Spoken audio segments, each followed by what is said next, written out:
Watch this with me. It's about 5 minutes long, so yeah, watch this with me. Being a reporter's hard, really hard. You have to care. You have to do the hard work. You have to get up every single day and say, I want to get to the closest approximation of the truth without any fear, without any favoritism. You don't do that by popping off on Twitter. You don't do that by having an opinion. You do it by doing the hard work. Yeah, come on, slow clap, everybody. Whoa. First of all, I've got to say, extraordinary content. It needed to be said. Yeah.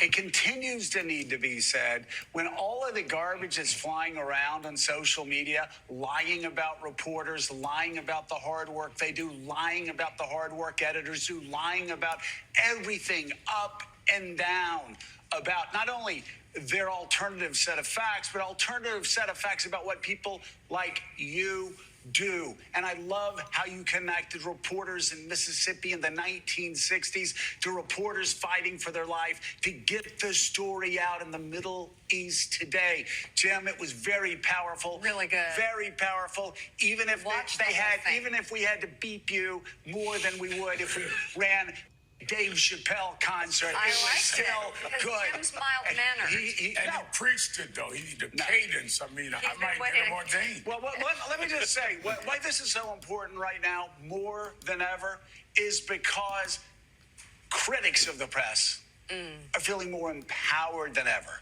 to lie more than ever. I've had friends for years going, I'm so overwhelmed, Joe, by the news. I don't read the news. I go, where do you get your news then? Epic Times. I go, Oh, God. you get your news from a website run by Chinese, by conspiracy theorists in a Chinese religious cult. That is where you get the news. No. Or if social media, people lying every day, every hour, every minute about the news. What you do matters. What the New York Times does matters. What the Wall Street Journal does matters. What Jonathan Lemire does matters. What the Financial Times does matters. What NBC News and MSNBC reporters do matters. It matters. And it doesn't mean there aren't things that we get wrong. And the reason I guess I was hopped up at that speech was I listened to so many reporters who feel like the industry's going to hell. Nobody trusts them. They're demoralized. And the truth is we don't have time to be demoralized. We don't have time to whine. We have to do our job. Like, there is a information war out there, and there's still tens of millions of people that depend on great reporting, and it's our job to make sure we create viable businesses around it, and that we really do try to get to the closest approximation of the truth. Maybe do a little bit, maybe be more curious than condescending, maybe a little more fearless than foaming at the mouth. And I think if we can do those things, I think we can win back people who are skeptical. The entire social media ecosystem, a lot of the things you just mentioned, they feed off of all of us trying to get to the closest approximation of truth. So people just I think they need to calm down. I know there's a lot of your viewers who kind of wish that sometimes everything was just boom, boom, boom on one side. But we have to bring people facts. We have to bring people clarity and hopefully reported insights so they can ultimately make better decisions and understand a very, very complicated world. By the way, we've got great viewers.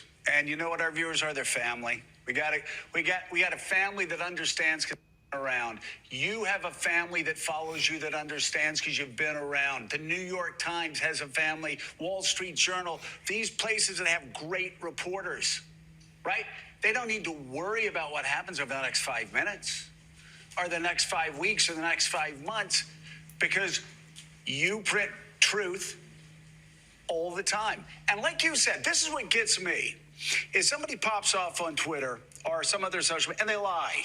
They make mistakes. You know what the cost of that is? Nothing. They do it again. In fact, it helps them because the algorithms are rigged. So you stir up shit and you the more you can get people angry, the more followers you get, but also now it's monetized to help you lie. The more you hate, the more you make. Yeah, there you go. I like hey, Rev, did you preach for your next weekend? That'll go viral. I like that. But Jim, here's the deal that I explained to my friends. that go into the gut. Did you pick up on all of the bullshit and the gaslighting? I know I did. This guy gave this speech at the National Press Club Honors. I don't know if it's an award show. I don't know if it's an annual meeting. I don't know. But they're praising him. Joe and Mika are praising him for his speech that he gave. And in that speech that he gave, he talks about getting to the truth and not your opinions. Joe and Mika, whose show is an opinion-based news commentary show, is praising him for that. And then Joe moves into talking about lies and untruth being spread out there on social media about news organizations and journalists. Didn't Joe and Mika put on their knee pads, booked flights to head down to Mar-a-Lago to meet with, to kiss the ring of a man that is the king of spreading lies and untruths by way of social media? Didn't they just do that? Didn't Donald Trump spread a lie and untruth about Joe Scarborough being responsible for the death of one of his campaign workers? Wasn't that a part of the falling out between Joe and Mika and Donald Trump? Yet they are trying to chastise people on social media about lies and untruths when they flew down to Mar-a-Lago to meet with the king of lies and untruths, the king who spread lies, who calls news media fake news media. And then as Joe is loud and over talking, being obnoxious, then the gym guy who gave that speech comes back in to talk about how all of us, myself included, feed off of the journalism that they do. And I agree with that. I agree with that. He goes on to talk about how people just need to calm down. He's talking about people who's turning their backs on mainstream news media, specifically Morning Joe. He's saying we all need to calm down and recognize that it's about getting to the truth and not necessarily pounding on one side. Although that's what they did throughout this entire campaign election. They pounded repeatedly on Kamala Harris day after day after day, all day. They talked about her race. Before Kamala Harris, they pounded on Joe Biden because he stuttered during the debate between he and Donald Trump. And then they pounded and pounded until he dropped out of the race. They gave none of that ire to Donald Trump. They tried to both sides, the candidates, when both sides included Joe Biden, who has done the work, has stabilized this economy, Kamala Harris, a prosecutor, an attorney general, a senator, educated, knows this system, came with policies, wanted to unite the country. They, both sides, those two, to a rapist, a con artist, and all things bad in a candidate. And they gave none of the ire to Donald Trump, but gave it all towards the Democrats. But he sits on this platform and says it's not about pounding the one side, when that's all they did was pound one side. Don't let these people gaslight you. Joe and Mika and their producers and the higher-ups over at MSNBC, they're seeing the numbers dwindle. And they are doing everything possible to save their jobs and their big paychecks. They are trying to spin the narrative, trying to make it look as if us, the viewers, are being unreasonable. When we watch how they conducted themselves and how they presented the facts throughout this campaign. We watched. We're not dumb. We're not blind. We saw you for what it was that you were doing. You were pushing to get Donald Trump back into office because he's a moneymaker for you. It wasn't about saving people's rights. It wasn't about unifying this country. It wasn't about saving democracy for you all. It was about money for you all.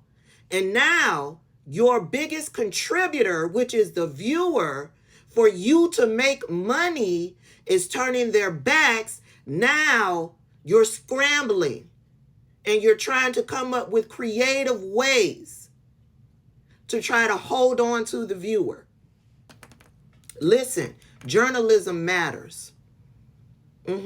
What journalists do is important.